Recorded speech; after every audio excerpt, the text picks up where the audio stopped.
Many of you might have seen drones, might heard about drones, might even have a drone for yourself. So you might think about drones as it's all about fun.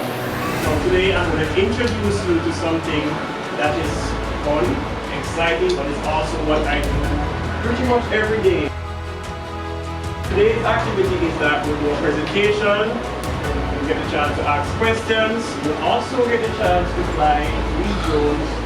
There are some robots here that you'll also get a chance to program and have some experience, and if time allows, we will go outside to do a drone flight with a bigger drone and create a buzz for grade 4M. And I'm sure that all the other classes here who want to, experience this.